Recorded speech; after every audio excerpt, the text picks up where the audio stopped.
میرے حضرت عبادت میں لطافت خوب رکھتے ہیں، رہے تقویٰ پہ چلتے ہیں، فقاہت خوب رکھتے ہیں۔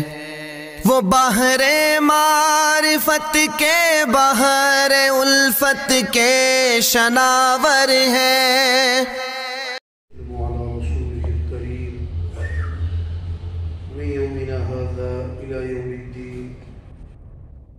أما بعد فأعوذ بالله من الشيطان الرجيم بسم الله الرحمن الرحيم وإن يونس لمن المرسلين۔ اللہ تبارک و تعالیٰ کے معصوم پیغمبروں کا تذکرہ چلا آ رہا ہے۔ اللہ تبارک و تعالیٰ نے نام لے لے کر انبیاء علیہم الصلاۃ والتسلیمات کا ذکر کیا۔ اب انہی میں سے حضرت یونس علیہ السلام کا ذکر چل رہا ہے۔ حضرت یونس علیہ السلام مختصر واقعہ اور پس منظر۔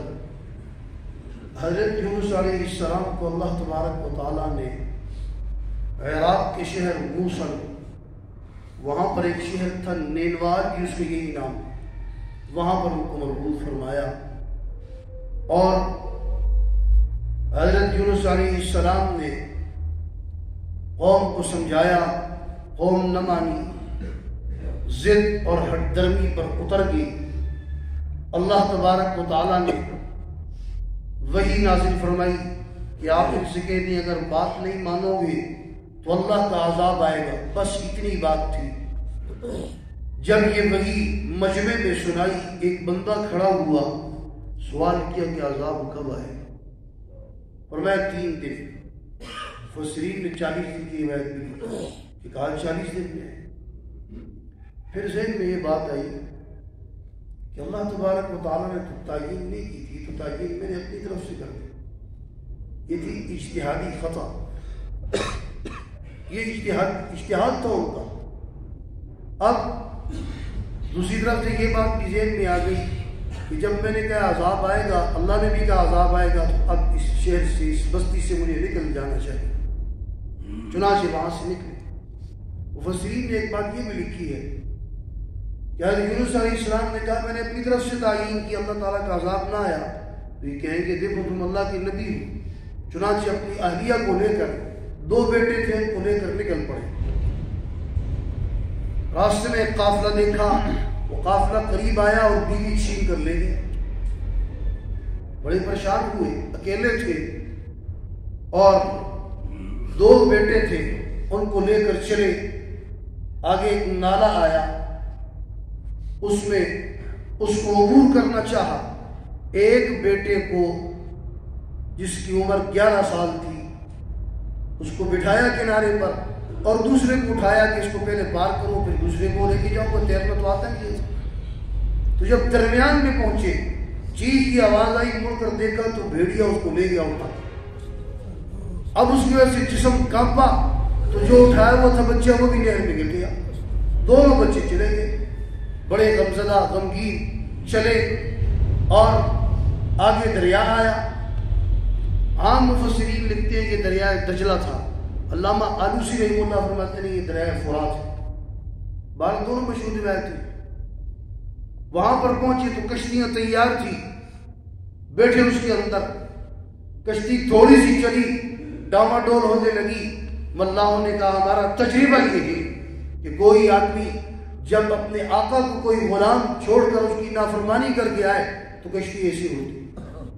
یونس علیہ السلام نے فرمایا میں ہی ہوں، لیکن دیکھنے میں تو اللہ کے نبی کیسے تو لگتے نہیں تھے۔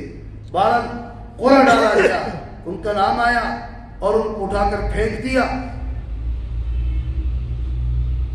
مچھلی نے ان کو اپنے پیٹ میں لے لیا، اور پھر وہ مچھلی کے پیٹ کے اندر رہے۔ اس میں بھی مختلف روایات ہیں۔ مفسرین نے 3 دن بھی لکھے ہیں، 8 دن بھی لکھی ہیں، 20 دن بھی لکھی ہیں، 40 دن بھی لکھی ہیں۔ اور پھر انہوں نے وہاں پر اللہ تبارک و تعالیٰ کو پکارا، فنادا فی الظلمات ان لا الہ الا انت سبحانک انی کنت من الظالمین۔ تو اللہ تبارک و تعالیٰ کو پکارا تو اللہ تبارک و تعالیٰ نے پھر انہیں کنارے پر مچھلی کو حکم دیا، انہیں کنارے پر ڈال دیا۔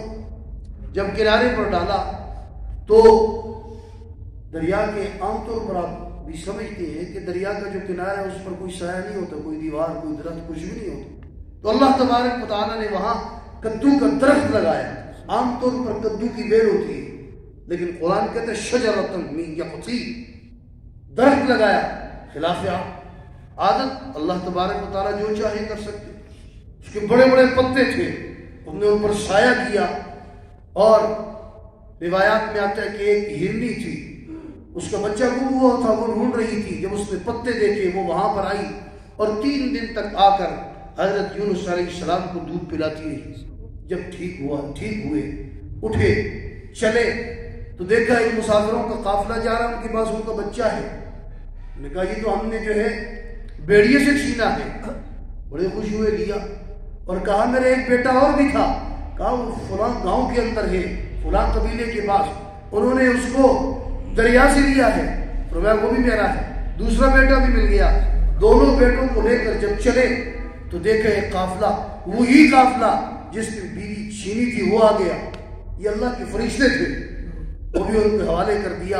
اور اللہ تبارک و تعالیٰ نے فرمایا کہ جاؤ اپنی قوم کی طرف، میں نے آپ کی قوم کی توبہ قبول کر لی۔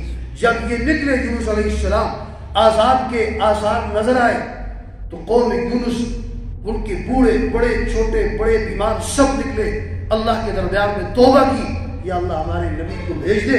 اور جب توبہ کی تو یہ واحد قوم ہے کہ جس کی توبہ اللہ نے قبول فرمائی اور بھیجا کہ جائیں اور جا کر ان کو تبلیغ کرے۔ چنانچہ واپس گئے۔ یہ مختصر واقعہ ہے۔ فرمایا وَإِنَّ يُونُسَ لَمِنَ الْمُرْسَلِينَ، بے شک یونس علیہ السلام بھیجے ہوئے میں سے۔ پیچھے آگا وَلَقَدْ أَرْسَلْنَا فِيهِم مُنذِرِينَ، ہم نے بھیجا ہر قوم میں ڈرانے والے، یہ بھی انہیں ڈرانے والوں میں سے بھیجے ہوئے ہیں۔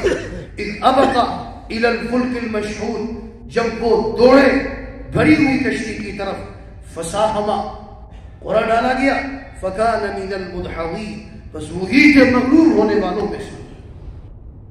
فَالْتَقَمَهُ الْحُوتُ وَهُوَ مُلِيمٌ، اور لقمہ بنا لیا، اچک لیا، نگل لیا حوت مچھلی میں، وَهُوَ مُلِيمٌ، اور وہی الزام کھائے ہوئے تھے، اپنے آپ کو ملامت کر رہے تھے۔ فَلَوْلَا، اللہ فرماتے ہیں فَلَوْلَا أَنَّهُ، اگر یہ بات نہ ہوتی نا، أَنَّهُ كَانَ مِنَ الْمُسَبِّحِينَ، کہ وہ اللہ کی تسبیح کر رہے تھے، اگر اللہ کی تسبیح نہ کرتے، یہ بات نہ ہوتی، لَلَبِثَ فِي بَطْنِهِ، تو وہ اس مچھلی کے پیٹ کے اندر رہتے، وہی ٹھہرے رہتے، إِلَى يَوْمِ يُبْعَثُونَ، دوبارہ اٹھنے تک، یعنی دنیا میں نہ آتے۔ فَنَبَذْنَاهُ بِالْعَرَاءِ، پھر ہم نے ان کو ڈالا، پھینکا، ہم نے یعنی ڈالا ہم نے، بالعراء، عراء کہتے ہیں اسی جگہ جہاں پر کوئی سایہ نہ ہو، کوئی دیوار نہیں، کوئی درخت نہیں۔ وَهُوَ سَقِيمٌ، اور وہ بیمار تھے، کمزور تھے، مچھلی کے پیٹ کے اندر گئے، اللہ نے اس کو بتایا، وحی کی کہ دیکھو یہ تیری غذا نہیں ہے، یہ قید خانہ ہے، بس وہاں پر آب و ہوا نہیں، کمزور ہو گئے۔ وَأَنبَتْنَا عَلَيْهِ شَجَرَةً مِّن يَقْطِينٍ، اور ہم نے اگایا وہاں پر، پھر فور اللہ نے اگایا درخت یقطین، کدو کا۔ وَأَرْسَلْنَاهُ إِلَى 100,000، اور ہم نے بھیجا ان کو 1,00,000 کی طرف، 100,000 أو يزيدون، یہ اس سے بھی زیادہ۔ ترمذی شریف کی روایت ہے کہ 1,20,000 تھے جن کی طرف اللہ نے ہر یونس علیہ السلام کو مبعوث فرمایا۔ فآمنوا، بس وہ ایمان لائے، فمتعناهم، ہم نے ان کو فائدہ دیا، إلى حين، ایک مدت تک، ایک مدت تک، ایک وقت مقررہ تک۔ اب اس کے بعد سوال، اللہ فرماتے ہیں انبیاء کے تذکرے کے بعد فاستفتیہم، آپ پوچھئے ان سے، کیا ان سے پوچھئے، أَلِرَبِّكَ الْبَنَاتُ وَلَهُمُ الْبَنُونَ، کیا تمہارے رب کے لیے، أَلِرَبِّكَ الْبَنَاتُ، رب کے لیے بیٹیاں، اور تمہارے لیے اور ان کے لیے وَلَهُمُ الْبَنُونَ، اور ان کے لیے بیٹے، اللہ کے لیے بیٹیاں اور ان کے لیے بیٹے۔ وہ کہتے تھے نا کہ جو فرشتے ہیں یہ اللہ کی بیٹیاں ہیں. تو فرمایا ام خلقنا الملائکۃ اناثا، کیا ہم نے فرشتوں کو مادہ اناثا، ہم نے ان کو عورتیں بنایا. وہم شاہدون، اور وہ حاضر تھے، موجود تھے. یہ جو دعویٰ کرتے ہیں یہ کیا موجود تھے؟